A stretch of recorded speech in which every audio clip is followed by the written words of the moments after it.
Good afternoon, everybody. Let's go ahead and get ready to get started here. It's almost 1:15. So welcome to this afternoon session for the March 4th session of our class.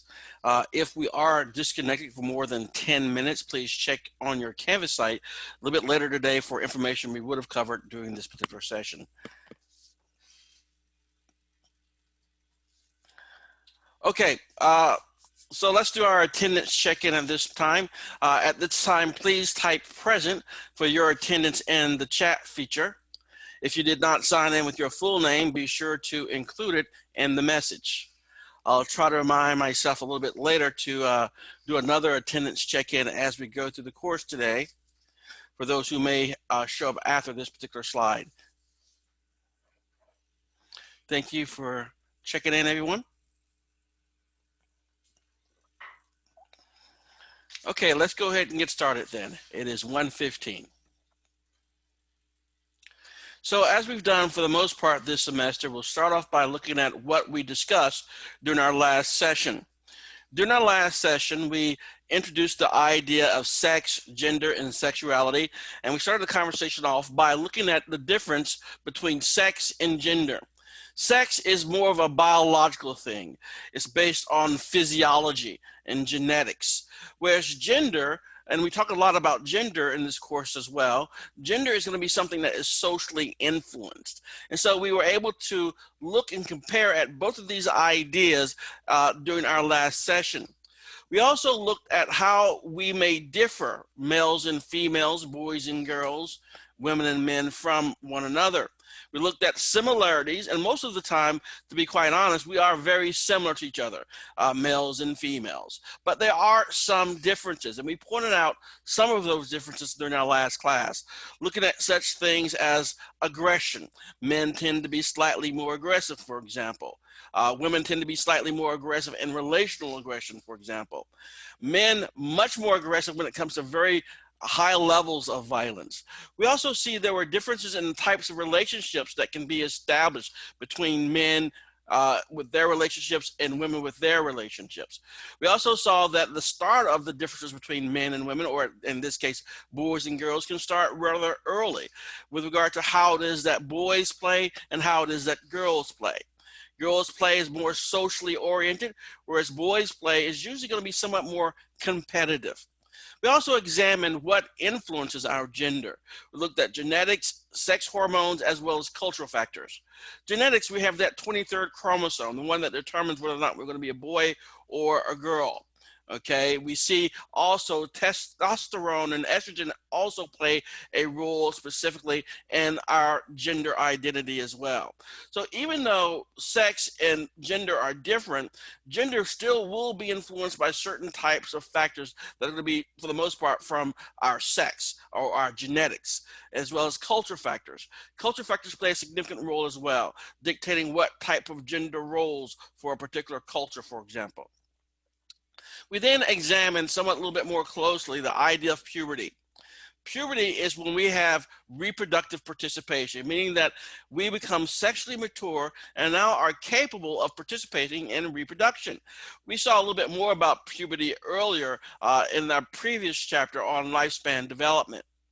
So now we see puberty being one of the key things that happens as we have our development for sex, gender, and gender identity. And then we examine variations in sexual development as well as identity. Males, females, and also intersex are physiological factors. All right, we have the anatomy of males, the anatomy of females, and then we have those individuals that many of you heard of already before, intersex, those individuals who may be male or female genetically, but may possess anatomies of both males and females. So it's a very physiological thing. Then we discuss the idea of variations in sexual identity. We have individuals who may be considered transgendered. And transgendered is a global umbrella of a term that includes many individuals and many types of individuals. But primarily what we're looking at for transgendered are individuals who may be born one biological sex, but some aspect of their gender or gender identity is in contrast or opposite of what their biological sex may be. And some individuals may have transsexual. They may live a certain lifestyle or live as the opposite sex to what their biological sex is. They may dress in male clothes if they're female, or a female dress in female's clothing if they're male. So we see these items are more social and emotional to some extent as well. That they may feel like they are a woman trapped in a man's body, for example. Then we talked about developing gender roles. How is it that these gender roles, these ways in which boys are supposed to act, and the ways that girls are supposed to act, and the way that men and women are supposed to act, how do they develop? Well, there are several theories that were approached here. One of them is the social learning theory. And social learning theory basically states that as we're developing and growing, we get rewarded for types of behavior and punished for other types of behavior. So if you are being trained, so to speak, to be a boy, if you're playing with toys which are not boy appropriate toys, you may get some sort of punisher, or you may not be rewarded for playing with those types of toys. So we learn this through observation and imitation via social learning theory. And we'll talk more about social learning theory a little bit later in the course. Then there's this idea of gender typing. When you adopt the traditional roles your society may dictate to you by way of what gender you are. For example, if you're a boy, you adopt boy type behaviors, boy type roles. If you're a girl, you do the same thing, but you're adopting girl type traditional roles and behaviors. And then one of the other ways in which we learn these gender roles is we revisit the idea that was first offered to us by Jean Piaget, the development of schemas. Remember, he focused on cognitive development, how we learn to think. And one of the things that he brought to us is the idea that young people, as they try to deal with the world around them and experiences that they're going through, they develop these schemas, a way to organize things. And the proposal here is that we have these gender schemas too. And the evidence seems to suggest that these do exist, and that if you ask a young boy or a young girl of a certain age, they already know what are boy type toys and what are girl type toys. They know this already. So they already have established in them their gender schemas, which can be, of course, convey into mommy behaviors and daddy behaviors as well. So those were the key things that we covered during that last session. And so we'll pick up, continuing our conversation on sex, gender, and sexuality today. So this is part 2 of our chapter 5 lecture. And we start off by talking about hormones and sexual behavior. Now, hormones, which we first introduced this idea, I believe, in chapter 2, we looked at the biology of behavior. Hormones, if you recall, are produced by the endocrine system, and they are these specialized chemicals that travel through our blood. Well, hormones such as estrogens, the female sex hormone, and also testosterone, the male sex hormones, they guide the physical development of sex characteristics and behaviors. So as we're going through and developing, even before we are born, while we're still inside our mother, we have talked about the flood of testosterone that occurs during certain time frames while we're still inside our mother that will help to program our brain in either a male fashion or in a female fashion. Okay, here we see this testosterone and this estrogen play some very significant role in sexual behavior. During ovulation, women show a rise in both these sex hormones, estrogen as well as testosterone. Remember, we communicated this last class as well. Females have both these hormones, okay? But males have more of the testosterone hormone than females do. So during ovulation, women show a rise in both of these sex hormones. As this happens, sexual desire rises in women and also in the men around them whose testosterone levels also rise. Low levels of testosterone can reduce sexual motivation. So we also understand that sex hormone levels fall with age, particularly when it comes to women and menopause. And also when you take certain drugs or have certain surgery, certain things in your hormonal level may shift or change. Now, I'm going to add one more thing here. We see this notion here of low levels of testosterone can reduce sexual motivation. You may have heard of chemical castration before. Has anybody heard of that term before? Chemical castration? You can just send me a chat yes or no if you haven't heard of it, or yes if you have. Chemical castration. Okay, so at least one of you have. Okay, so chemical castration is a term that's used to describe a scenario when someone who may have been a convicted sex offender, for example, and as part of their parole, they may have to go through a procedure of chemical castration. What that basically means is they'll be forced or agree to take drugs that will greatly reduce their level of testosterone, level of testosterone in their body. And just make sure you understand this, we're talking about males here. So when the level of testosterone is greatly reduced, that suggests what we see here, sexual motivation, sexual interest will also be reduced as well. And we can see the benefit of doing that with an individual who may have had some issues with sexual behavior and sexual criminal activity in the past. So hormones and sexual behavior, continuing our conversation on that. Large hormonal surges or declines tend to occur at two predictable points in the lifespan. The pubertal stage, where we have the surge triggers the development of sex characteristics and sexual interest.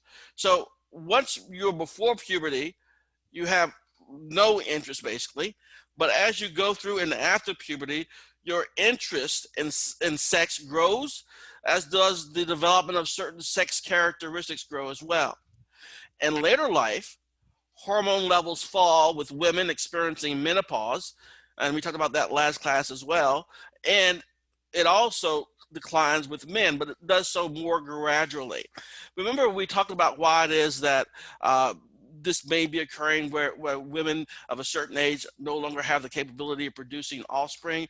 And we discussed this, and that one issue may be that it prevents danger to the mother, as well as the issues that arise when mothers who are much older than normal give birth to children. There's a lot greater risk for certain things to happen.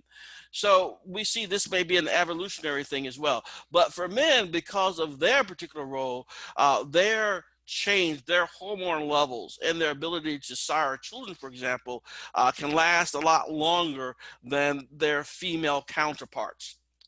A third point sometimes occurs for some people. Surgery or drugs may cause these hormonal shifts. Okay. Now, I want to take the opportunity real quickly to just remind us that from time to time, we do have videos that you guys should be watching. I want to remind you about two videos in particular. Let's Talk About Sex, which will cover one of the items that we'll touch on here today, the sexual response cycle. And then the other really shorter video is gender nonconformity or sexual orientation. Just by chat message, how many people have seen one of these or both of these videos? Just let me know real quickly. I'm not going to ask you the question. Good.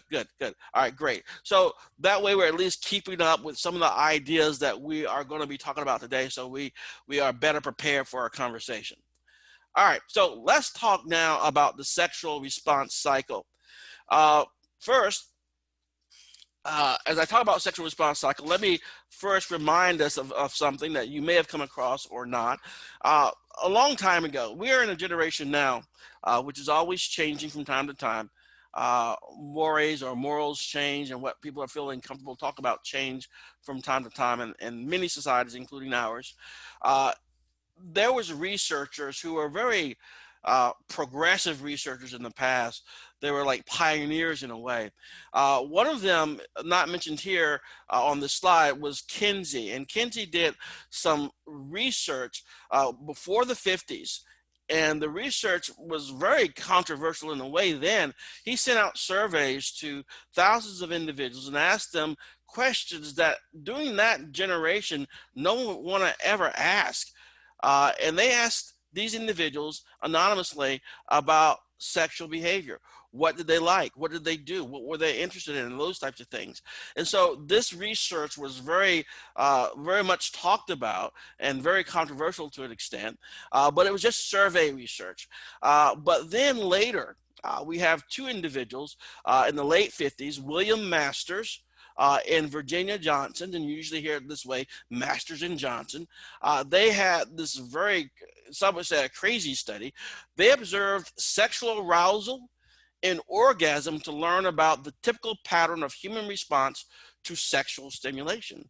That's what they were doing. So basically, they watched, if I remember correctly, about 10,000 events of sexual activity as part of their research. And they had people hooked up to all sorts of machines to monitor breathing, heart rates, and all sorts of things of that nature as they were being observed by individuals such as Masters and Johnson. And what they were able to determine to a large extent was a cycle they believed people went through all the time in response to sexual stimulation. And this is what we have here. So basically, this was based on a sample of people willing to be observed in arousal and orgasm. Okay, so the idea here is that this may not necessarily be fully representative of everybody during that time frame, because I doubt everybody during that time frame obviously would allow people to watch them get aroused and also go through orgasm. So they came up with these particular phases they believed were typical of sexual stimulation in the phases that we go through. We have the excitement stage where genitals fill with blood and lubricate, ready for intercourse, breathing and pulse become rapid. We have the plateau where the changes related to excitement reach a very peak. And then we have the orgasm where contractions all over the body. And then we have sexual release experience. And then the resolution. Enlarged genitals release blood. Male goes into a refractory or rest period. And women's go through something similar, but it resolves much slower. So this was the stages that of the cycle of sexual response that they predicted exist because of all the observations they made. But after they observed all this type of stuff, obviously they came up with situations too where they realized people were not able to function according necessarily to this particular sexual response cycle. So they were able to uncover for the very first time in a somewhat scientific way people who had issues. Now remember, during this time frame in our culture, no one would go talk about no one talked about sex, period. It was not something that was communicated. And so now all of a sudden we have these researchers who have been able to observe these types of responses and disorders occur live as they observe people go through arousal and orgasm, if they were possible to do that. So some people have a variation or impairment in some phase of the sexual response cycle. That's what Masters and Johnson sort of uncovered. These variations are sometimes distressful or problematic enough to be seen as disorders. And so here are some that I'm sure some of you may have heard of before. We have premature ejaculation, erectile dysfunction, low sexual desire, or lack of orgasm response. And we are in a society today that many of you know of some of these terms, most definitely, and you've seen advertisements that talk about the issues that people may experience who are going through these particular types of disorders. And we also see medicines that have been prescribed and are being sold now to try to address some of these issues. For example, Viagra being one of them. So the notion here is that Masters and Johnson, as well as Kinsey and others, were able to sort of open the research gates, so to speak, to understand more of what's going on. Even shortly after the Masters and Johnson's research, we started to see a growth in the area of sexual therapists, people who specialized on sex. Okay, simply because at this point, the research opened up in this area, and all of a sudden you have people realize they had not talked about this stuff. People were suffering in this in silence. And so it became sort of an industry growth area to focus on this stuff because people up until this point suffered in silence for the most part.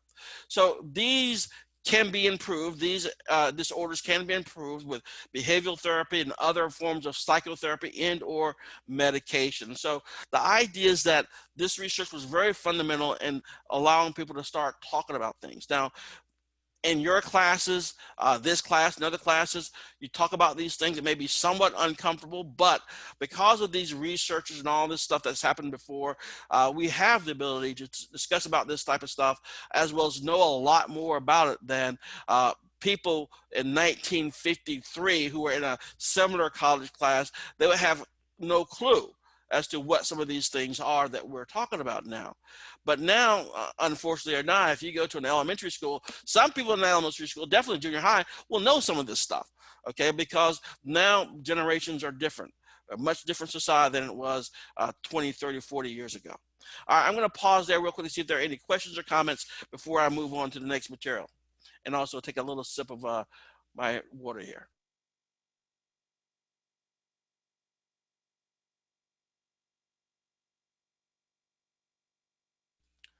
Okay, it doesn't appear to have any questions out there or any comments that need to be made, so let's move on. So, talking about sexual dysfunctions, and then these things we'll refer to as paraphilias.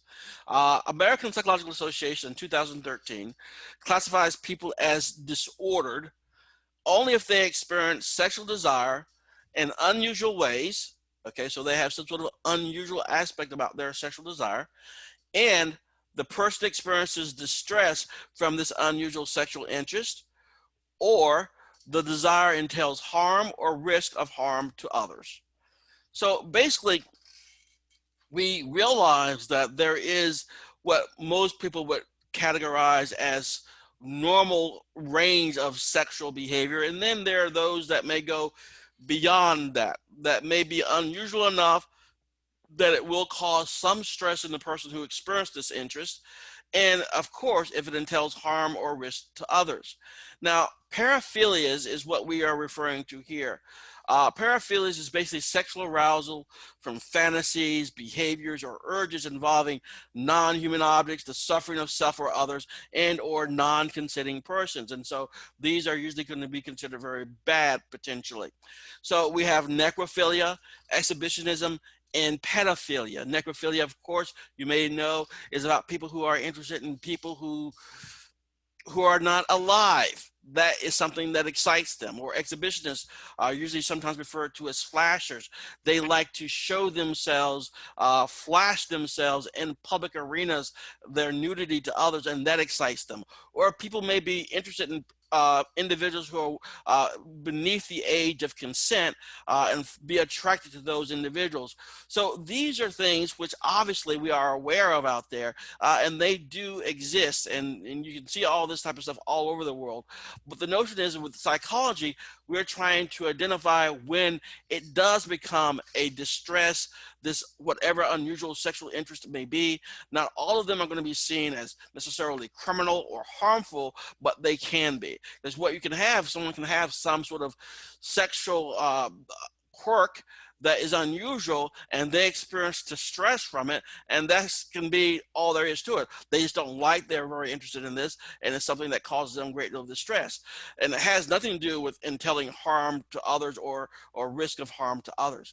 So the idea is that it's a very sensitive area, obviously, as well as one that has some legal ramifications as well.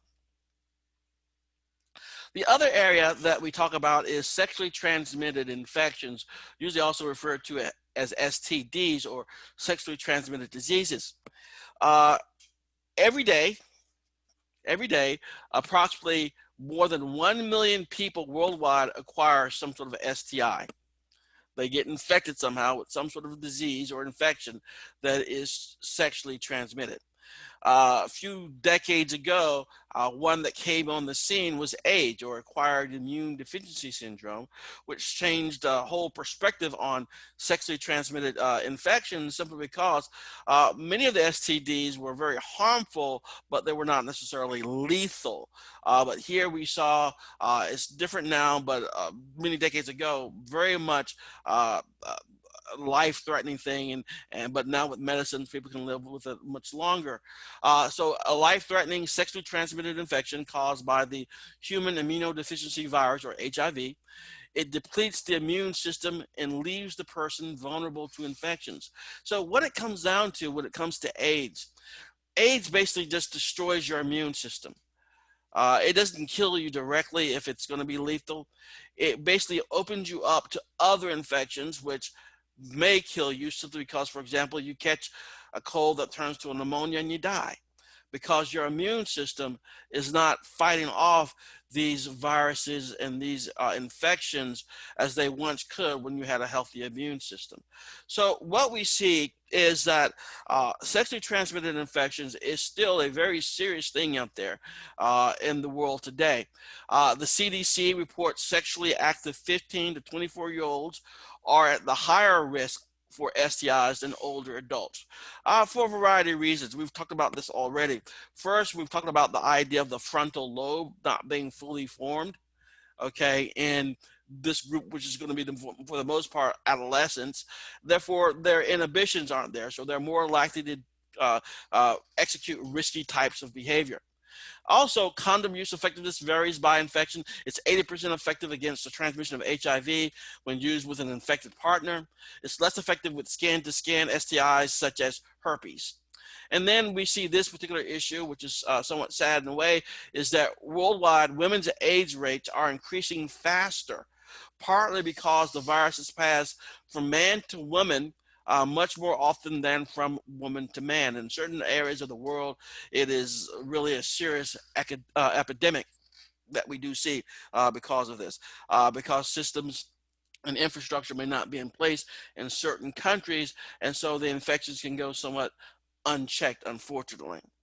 So that sets us the stage for understanding about a variety of things which we must be concerned with, issues of sexual response disorders, as well as other things like paraphilias, as well as other sexually transmitted infections. So let's look back real quickly to talk about the psychology of sex. All right, so what we mean by the psychology of sex, it goes back to the levels of analysis that we talked about at the very beginning of this course, and that goes to this. Like hunger, sexual desire is a function of biological factors, internal drives, external and imagined stimuli, and cultural expectations. Okay, so what we see here, we see biological influences, psychological influences, and social cultural influences all impact sexual motivation, your motivation for sexual behavior, for example. Now, obviously, we need to point out that the key factors that really have a great deal of influence on human motivation is that we seem to have a lot more influenced more by psychological influences. That's going to be exposure to stimulating conditions or sexual fantasies, as well, believe it or not, social cultural influences. These have some significant roles in our sexual motivation, probably more so than biology at this time. So we see the values of our family and the society in which we live, our personal and religious values, cultural expectations, and the one that has probably the greater impact on us is going to be media exposure. So the media has a lot to say when it comes to sexual motivations, things that may entice us to want to engage in sexual behavior. Now, the effect of external sexual stimuli. What we see here is all effects of external stimuli on sexual behavior are more common in men than women. The short-term effect of exposure to these images of nudity and sexuality increases sexual arousal and desire. So in the short term, people get excited or aroused when they see certain types of sexy images or certain types of behavior on media, for example.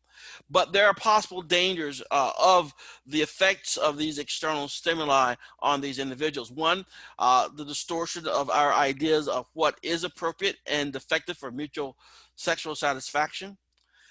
The habit of finding sexual response through idealized images may lead to decreased sexual response to real life sexual partners. That means, for the most part, if you are interested, let's say you're in a relationship with someone, but you see all these external stimuli of these idealized images, people who are probably too perfect for reality in a way, that it can start to have an impact on your interest in and satisfaction with your real life sexual partners. And then with imagined stimuli, the brain is involved in sexuality. People with no genital sensation, for example, people with spinal cord injuries can feel sexual desire. They still have that interest. The brain also contains dreams, memories, and fantasies that stimulate sexual desire as well. And the fantasies are not just a replacement for sexual activity, they often accompany sexual behavior as well. So we see these things as part and parcel of the whole sexual psychology of sex. So research indicates exposure to sexually explicit material has adverse effects. One, believing rape is acceptable, so the research indicates that. Two, reducing satisfaction with a partner's appearance or with a relationship. Three, desensitization, meaning that when you see certain types of behaviors, you can be over and over again, you become desensitized to it. So if you see certain types of sexual interactions, then you may become desensitized to it. The first time you saw it, maybe it was shocking and arousing, but now you've seen a lot of them, you become desensitized to it. The same type of thing we see with violence actually in the media as well. Again, many of you probably have gone to horror movies, slasher movies, for example, and the first time you saw some sort of weird murder on the screen for let's say a decapitation, it was probably very shocking to you. But if you've continued to watch the horror flicks for years and years, now you could probably see a decapitation while you're still eating your popcorn. Not much shock happens whatsoever. And that's you having been desensitized to something that probably was very impactful to you initially. And so in a way, it's almost like the tolerance that we saw earlier in a previous chapter, where you have to take more of the substance in order to get the same effect you had when you initially took that substance. So the same basic idea may be at play here. So imagine stimuli. Sexual desire and arousal can be imagined. The brain has been referred to as the most significant sex organ. People with spinal cord injury, as I reported earlier, still have these feelings of sexual desire. Now, approximately 95% of the people report having had some sort of sexual fantasies. Male fantasies tend to be more frequent, more physical, and less romantic than female fantasies. And again, one of the key things that's going to be different here is that testosterone, which is going to be in higher levels in males, that seems to be one of the key ingredients for stimulating sexual desire and sexual motivation. So it may not be too surprising to see male fantasies tend to be more frequent and more physical because there's more forces in a way driving the sexual engine, so to speak, for males compared to females. And so that leads us to sexual activity, especially in adolescence. So adolescents often begin to engage in sexual activity, including intercourse, during that time frame of their life. So again, we're talking about people who are they've gone through puberty. They may not be adults yet, but they're usually, especially the older adolescents, are on the verge of their adulthood or at least emerging adulthood. This may be related to basic drives, but is mostly a function of social environment. So we see that drives may have some say, particularly when it comes to males versus females, but overall, the research tends to suggest the following. How can we tell it isn't just a function of biology, the interest in adolescent sexual activity, for example? Well, the reason that we know that is because of this. Sexual intercourse rates and age of first intercourse vary widely among cultures, families, and historical periods.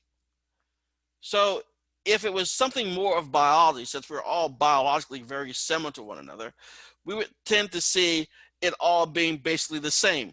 That the intercourse rates are the same, the start of first intercourse the same, and so on and so forth. But that's not what we see. It varies. And so basically the suggestion here then is that the variation is most likely due to the social cultural factors that we mentioned earlier, in the earlier part of this particular section.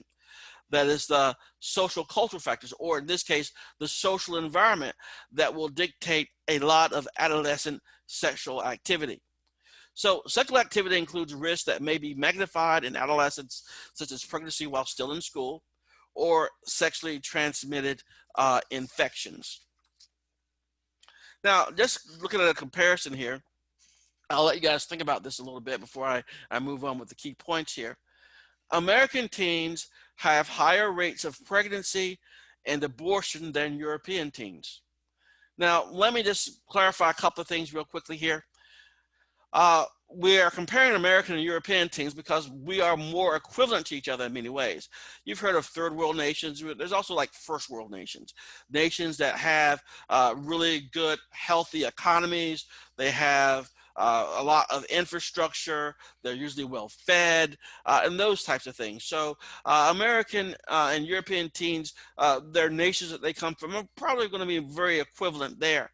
But what we see, despite that equivalency in many areas, why are our American teens having higher rates of pregnancy and abortion than European teens? Well, here are some of the ideas here. Inadequate communication about birth control with parents and sexual partners. Guilt about sex may make American teens less likely to plan for it and use contraception.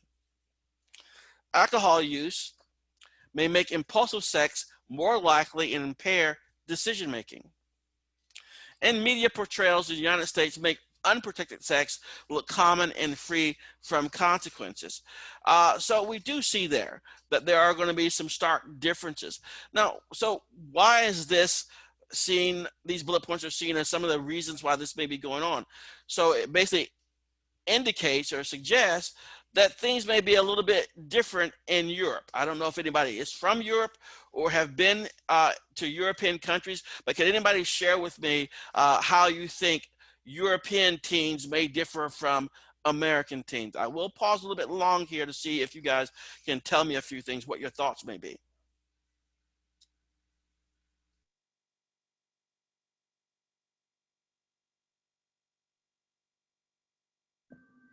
I would say I've never lived over there, but I have visited Europe, and I think that while we are hypersexualized here in America as well, sex is still looked at as very taboo, while over there it's just a very common expression. So if you're exposed to it, I think some of that taboo urge to act out, same with like alcohol and those things.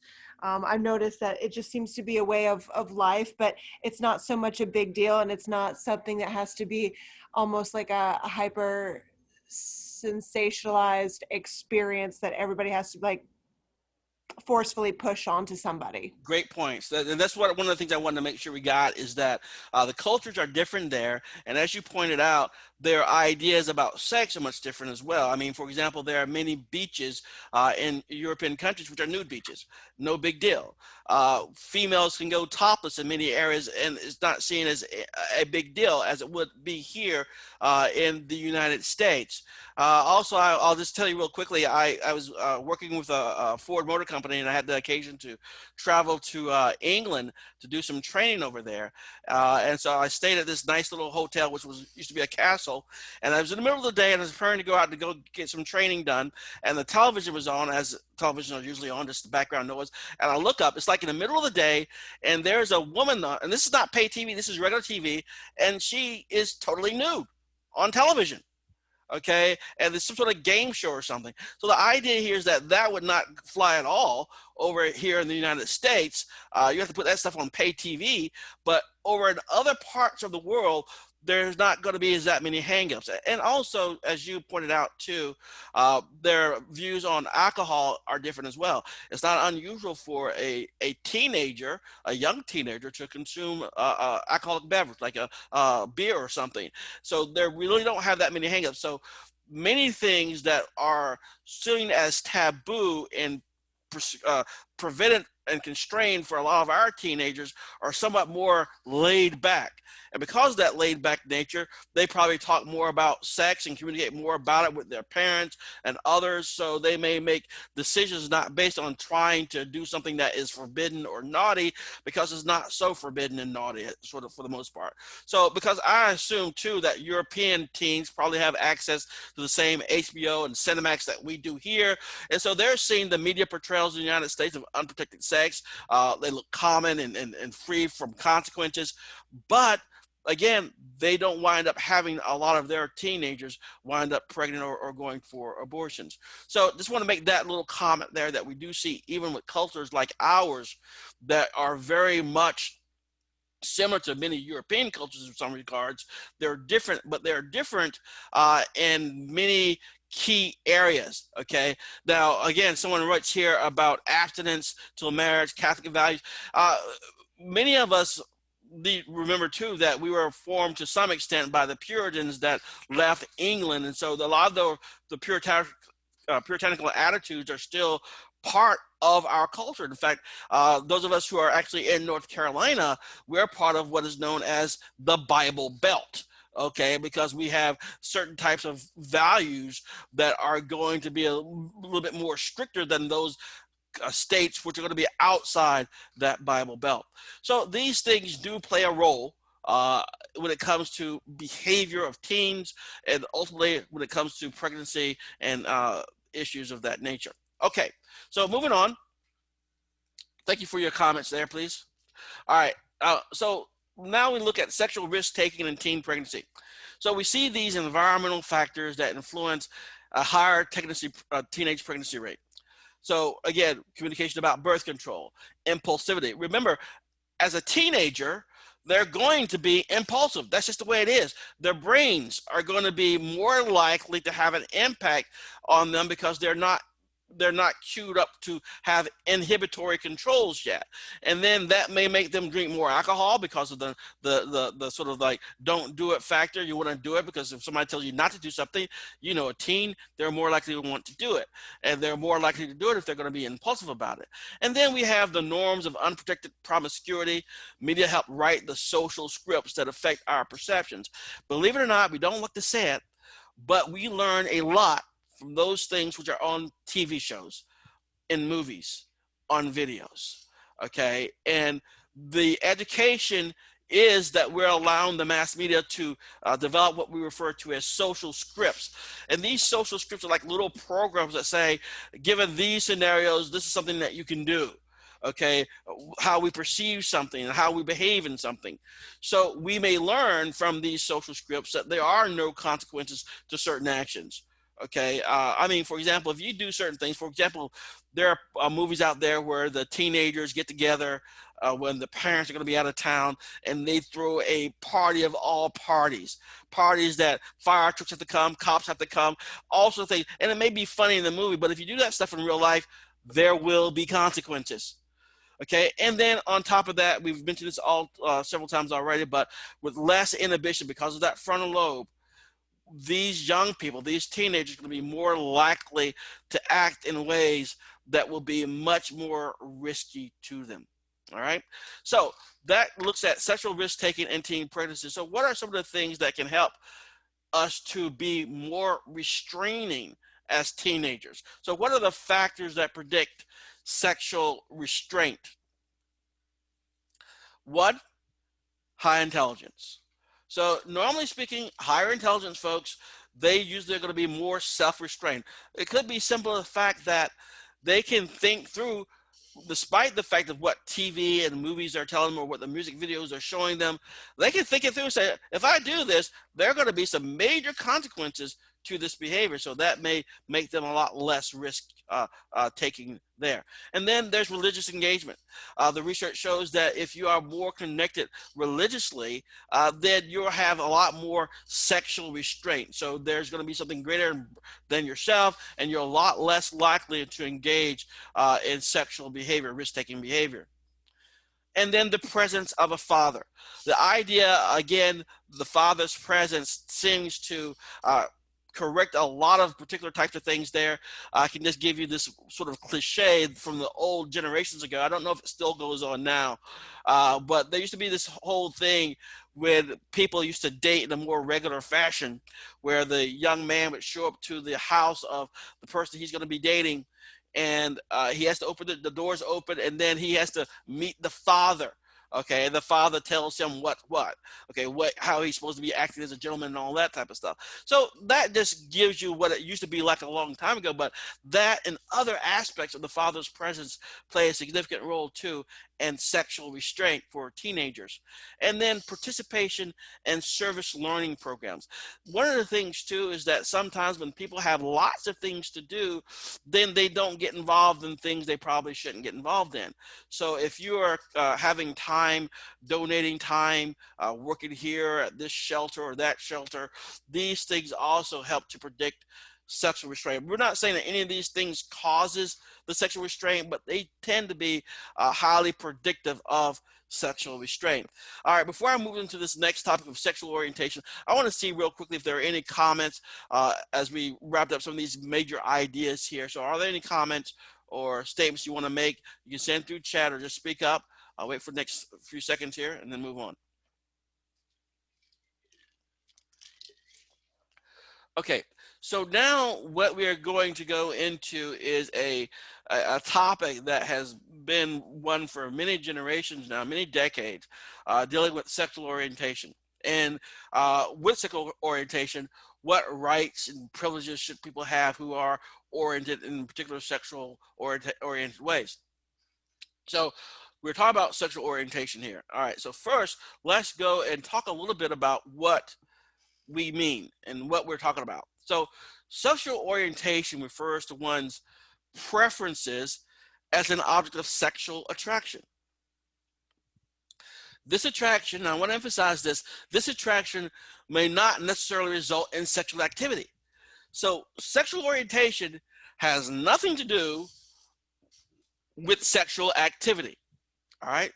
So it may exist in the form of desires, interests, infatuations, and fantasies, but it does not necessarily say that you do anything about it. So someone could be totally sexually oriented in a certain way. That means they are sexually attracted to certain types of individuals, but they do not necessarily have to act on those particular orientations. And we'll talk more about that in a second. So identity as either heterosexual, bisexual, or exclusively homosexual emerges normally in puberty, okay? And this again is when sexual maturation is usually going on. We become part of the reproductive society in a way. We are now capable, our systems are more fully functioning, that type of thing. And so this is when we normally see this orientation sort of reveal itself. It's not to say that it cannot be going on to some extent. You can see somebody's interest may be one way or another before this happens, but definitely after that, that's normally what we see. So sexual orientation statistics, how many people are exclusively homosexual? Based on a compilation of surveys a few years ago, 3% of men and 1 to 2% of women. Are the surveys missing anyone? These surveys protect anonymity, okay, but they define sexual preference as sexual activity, and many do not act on their preferences. So a lot of the research here is somewhat misstated here to a certain extent, because activity is different from sexual preference, okay, or sexual attraction. So another item too is this. Does protecting anonymity, what I mean by anonymity is that when someone completes a survey or responds to a survey, the information is maintained anonymously, meaning that it's not just confidential, it's anonymous, meaning that even if the researchers wanted to try to identify how somebody responded, how a specific someone responded to a survey, they can't, because the information is anonymous. All right. So Does protecting the anonymity ensure honest answers about stigmatized subject? And what do we mean by stigmatized? Okay, it's not as much as it used to be, but it still is to some extent. Sexual orientation is still a hot button topic to many. And so the idea is that even if something is stigmatized, meaning there's sort of a taint associated with it, even if they're responding to an anonymous survey, how do we know they're going to be responding truthfully? People may worry about the information being revealed or tracked despite the promise of anonymity, and they may not want to document a stigmatized behavior even to themselves. I mean, some people may have certain orientations or preferences, and they will feel guilty about having those. So this is actually a problem in all self-reported surveys that have the risk of discussing certain things that may have a negative connotation to them or be stigmatized in some manner. So we have to take to some degree of caution when we use surveys like this to realize there may be a little bit more there that they're just not communicating to us because of that. So diving deeper a little bit into what this orientation is, I want to make sure we understand what it means. Sexual orientation is the enduring sexual attraction. Okay, so you may have felt a certain way for decades, as you came out of puberty. It does not necessarily mean that you act a certain way, that you have a sexual orientation toward or attraction toward certain members. So it can be members of one's own sex, which is homosexual, toward the other sex, heterosexual, in both sexes, which would be bisexual. In all cultures, heterosexuality has prevailed, but homosexuality has existed. Meaning, heterosexuality is how we keep the race alive, period. Okay, but homosexuality is always present, where the same-sex relationships, whether they're illegal or not, the prevalence of people who are lesbian, gay, or bisexual is no different. So you could be in a country that totally is illegal to be gay or lesbian, but still gays and lesbians still exist. They just hide themselves well, for the most part, or they deny what they can when it comes to their preferences for partners. So sexual orientation is something that we see all over, and we'll see a little bit later that it's not just in the human species, we see it in other species as well. So looking a little bit more deeply at the numbers here, survey results vary by survey methods and population. Less open responses are found in less tolerant places. So of course, if you are in a society that's not very tolerant toward people who have different sexual orientations other than heterosexual, you're going to be much more cautious. Now, exclusively homosexual, 3 to 4% of men and about 2% of women is what the latest research says. In the United States, 5% of men and 13% of women report some same-sex sexual contact during their lives. Okay, so that is what we're saying. Now, whether or not people are going to report it or underreport it, so there's probably could be a little bit more than that. But that's where we are when it comes to people who are self-reporting certain types of activities. In 2009, the APA did some research and they stated the following: efforts to change sexual orientation are unlikely to be successful and involve some risk of harm. In fact, for many years, there was a while there would be organizations that would say they could deprogram someone's sexual orientation. For example, if they were homosexual, they could be reprogrammed to be heterosexual. The research on that has not been very positive in regard to their success or the lack of harm they can do to the individuals who participate in such activities. Now, another thing too that most of you probably are aware of, if you've been around for any length of time, women's sexual orientation tends to be less strongly felt and potentially more fluid. Their sexual activity level also varies more. And what it comes down to is that, first of all, culturally, at least in our culture, we'll see there's a little bit more room for female behaviors when it comes to sexual behavior. And what I mean by that is this, or not sexual behavior, but things that could be construed as sexual behavior.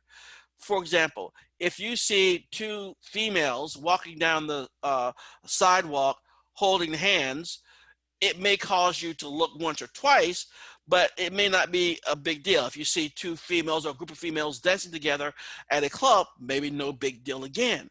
But if you see men walking down the sidewalk holding hands, or a group of men at a club that is not, let's say, a gay club, but it's a regular club, and a group of men dancing together, you may take more than a double look, because we see society sort of dictates different types of ranges of acceptable behavior depending on one's gender. I'm going to pause to make sure I'm not totally out of kilter here. Does anybody understand what I'm saying? Say yes or no if you don't get it, and I'll try to explain it. All right, good. All right, so it seems at least one of you. Okay, thank you. All right, so the idea here is that we see there are these different types of ranges of acceptability. And again, because of women's ranges here, more fluid nature to a degree, and they can see a lot more behavior that could be seen as okay with them. All right, so origins of sexual orientation. This is one of the more controversial things. For many, many years, when I was still going through and getting trained in psychology and all this type of stuff, you would always hear about a lifestyle choice or something of that nature. Theories suggesting that sexual preference is related to parenting behaviors or childhood abuse, or are not supported by the evidence out there. So we do not see this as being the origin of one's sexual orientation. And we'll see a little bit later, it doesn't say that it may not have some impact, but it does not necessarily seem to be the impact that causes one's sexual orientation. Differences appear to begin at birth. Okay, so we can see some sort of indications at birth that this could be genetic, or it could be caused by exposure to hormones or antigens in our mother's womb. And then we have the fraternal birth order effect. Being born after a brother increases the likelihood of being gay for a male. So what this is basically saying, the more brothers you have that are older than you, born to your mother, the greater likelihood that you, like being the fifth or so brother, are more likely to be gay is because of that. That's what they refer to as the older brother effect. And we saw that also conveyed to you in the video on gender nonconformity that I mentioned earlier. So cause or effect, the brain and other differences in sexual orientation.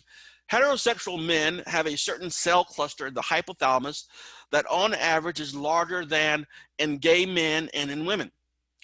Gay men are more likely than straight men to be poets, fiction writers, artists, and musicians. So we do see some self-selection to a degree with regard to careers. Now, more on origins of sexual orientation. Homosexuality, again, is not linked to problems in parent-child relationship. 2, does not involve a fear or hatred of the other sex. And 3, is not significantly linked to childhood sexual victimization. 4, there is a lack of evidence for environmental causes of homosexuality. What we tend to see in the research is this. Homosexuality seems to have biological influences as investigated in studies of same-sex behavior in other species, gay-straight brain differences, genetic influences, as well as prenatal influences as well. Now, when it comes to same-sex attraction to other species, we have seen same-sex behavior has been observed in several hundred species. For example, swans, penguins, grizzlies, gorillas, monkeys, flamingos, and even owls. We've seen also, as we indicated a little bit earlier here, gay-straight brain differences. One hypothalamic cell cluster is smaller in women and gay men than straight men. The anterior commissura is larger in gay men than in straight men. The gay man's hypothalamus reacts in the same way as a straight woman's hypothalamus to the smell of sex-related hormones. So what we're seeing here is at the biological levels when it comes to a gay man and a straight woman, their brains or portions of their brain respond in the same way to sex-related hormones. So again, we're seeing the underpinnings of who we are, biologically speaking, seem to be geared towards certain types of orientation. So looking at genetic influences, Uh, Shared sexual orientation is higher among identical twins than among fraternal twins. So if you are an identical twin, there's going to be a greater likelihood if one is gay, the other will be gay as well. Sexual attraction in fruit flies can be genetically manipulated. So we know, at least in some species, we can manipulate what orientation or at least sexual attraction can be like.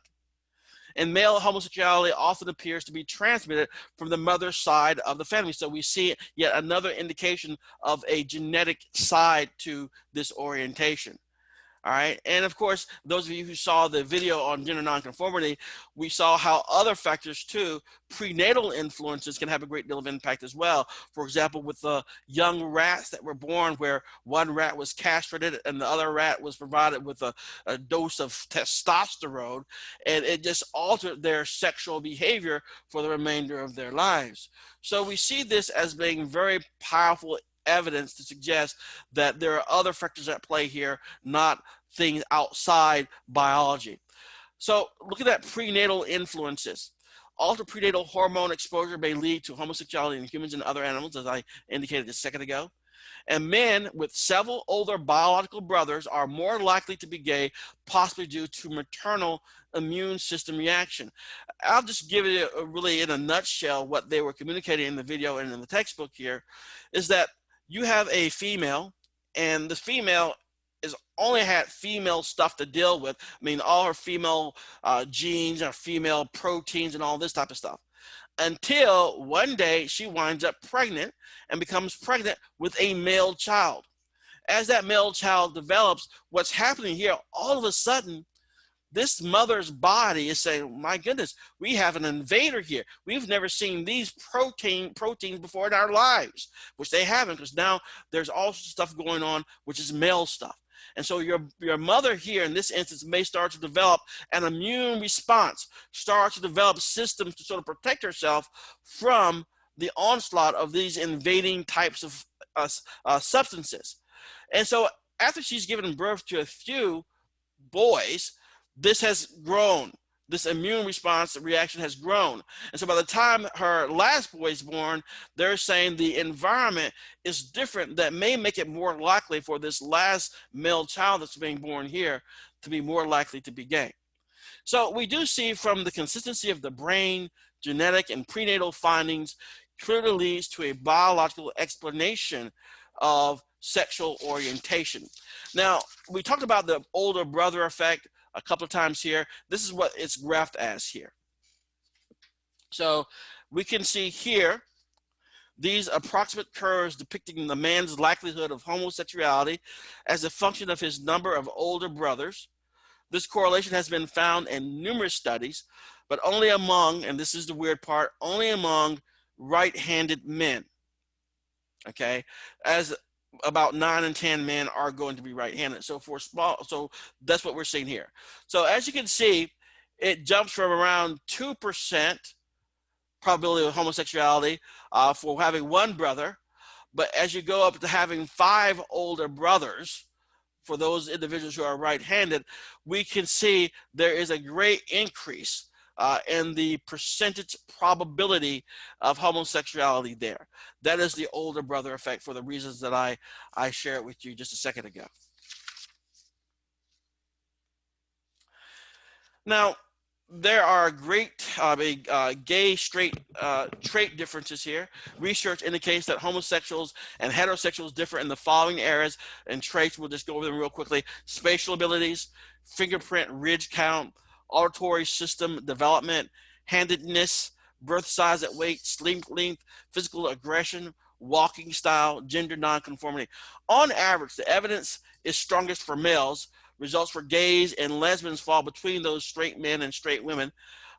3 biological influences, brain, genetic, and prenatal, may contribute to these differences. Again, this is just what the correlational stuff is showing us, that these things tend to be associated with it. That's all we can really say. These appear to be some differences, but we can go more, we can speculate as to why they are, as we see here, brain, genetic, or prenatal influences. But these are some of the things that we have seen in research that has been conducted. Male-female differences in sexuality. Cross-culturally, men think more than women about sex, and I'm sure many people are aware of that already. And men are more likely to think that casual sex is acceptable. Why might natural selection have resulted in greater male promiscuity? We may have covered this briefly before, but this is the evolutionary perspective of sexuality. Gender differences in sexuality and evolutionary perspective. Okay, so sex is acceptable, casual sex is acceptable. Why more male promiscuity? And here is what an evolutionary psychologist says. Men who had the trait of promiscuity were more likely to have their genes continue and even spread in the next generation. And there is little cost to spreading extra genes. So what this is saying here is that we may be more promiscuity may be more of a common feature in men simply because it has been in the past that allowed more genes to be spread by those who are already promiscuous, okay, and therefore that characteristic has survived. So that's one aspect of it. For women, a trait of promiscuity would not greatly increase the number of babies, and it would have greater survival costs because it costs and is much more dangerous to, especially in previous times, to give birth. It's a dangerous time. So there was really no benefit for women to be have promiscuity as part of their base. Whereas for men, from an evolutionary point of view, you spread more genes that way. So that's the evolutionary perspective. Now, how would evolutionary psychology explain why males and females have different preferences for sexual partners? Men seek women with a fuller figure to make sure they're not too young or too old to have children. So basically, that's sort of a mid-range of what is more acceptable and more fertile.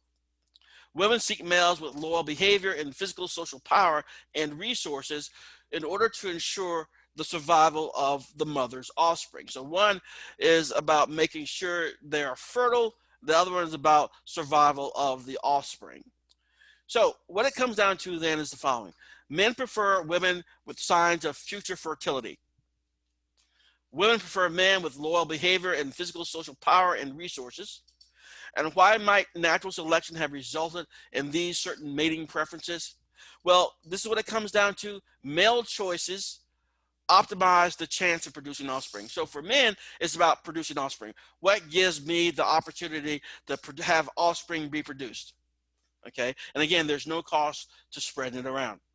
For female, choices are optimized by offspring survival. It's not about numbers, it's about quality in a sense.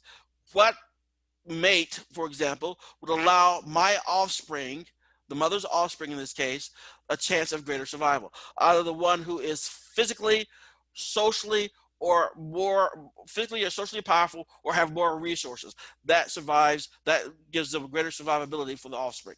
So in essence, what it comes down to is men choose widely, so it's a greater opportunity to increase the number of offspring, whereas women choose wisely to protect and allow for the survival of the offspring they do have.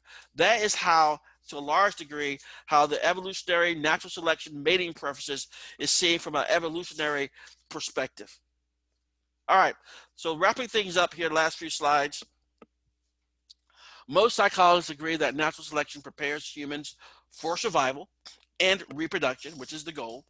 Critics of evolution psychology research note these limitations. One, evolutionary psychology starts with an effect and works backward to explain what happened. So they're post-dicting. So something has already happened. They're saying, well, this is what could have happened. They're not predicting anything. They're post-dicting. More immediate explanations are better understood through social learning theory, including social scripts, than those decisions made by our distant ancestors. So it's very hard to know what went on back in those days. We just can't know.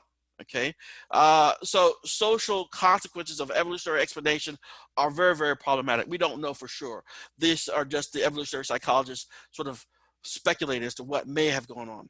Some traits and behaviors are difficult to explain by natural selection. So we can't explain everything through natural selection. Some of the things may make some sense, but again, it all comes down to just speculation. And finally, human sexuality research does not aim to define personal meaning of sex, but one significance of such intimacy is its expression of our profoundly social nature. And we may have mentioned this a couple of times before. We are very social creatures, okay? And we can see this to a large extent in Erik Erikson's psychosocial stages of development that we talked about in the previous chapter, the social aspect of our development throughout our whole life. So this is an expression of our profoundly social nature, our human sexual relationships. For both men and women, but especially for women, orgasm occurs more often when sex happens in a committed relationship rather than a sexual hookup. Sex is a socially significant act. Achieving orgasm alone is less satisfying per the research, with much less of a surge in prolactin hormone associated with sexual satisfaction after a sex with a loved one, compared to sex with a loved one. And thanks to overlapping brain reward areas, sexual desire and love sort of feed each other as well. So again, these things seem to be in place to allow us to become more tightly bonded to the people in our lives and the people that we are in significant relationships with, which is a very powerful thing to sort of cement our relationships significantly. All right, so our ancestral genetic history helped form human species. Where there is variation, natural selection, and heredity, there will be some form of evolution. Our culture and experiences also form us. In many cultures, gender roles are merging. We saw swift changes in gender roles and sexual attitudes in the 60s, in part due to the sexual revolution, in part due to research by individuals like Masters and Johnson that we talked about previously. And we see here that we are very similar between the genders, more so than many would probably think, but biology does not seem to fix gender roles. So we cannot excuse our failings by blaming them solely on bad genes or bad influences. In reality, we are both the creatures and the creators of our own sort of worlds in a large extent here. So that's what we want to cover for the chapter on sex, gender, and sexuality. What's next? We have our Unit 2 exam, which should be opening tonight at midnight. So early tomorrow morning, March 5th, the exam for Unit 2 opens up. It will cover Chapters 3 on consciousness and the two-track mind, Chapter 4, developing through the lifespan, Chapter 5, sex, gender, and sexuality, which we just finished up. And so it opens March 5th and will close on March 8th, closing in quotes here, meaning it'll still be available, but that's the due date for that particular test, March 8th. And then we'll begin next week on Unit 3, which has 3 chapters in it as well. Chapter 6 on sensation and perception, Chapter 7 on learning, and Chapter 8 on memory. All right, so are there any questions that we have at this time before I let you guys go and prep for your exam? A study guide is already available, I understand, on your Canvas site. So are there any questions or comments at this time?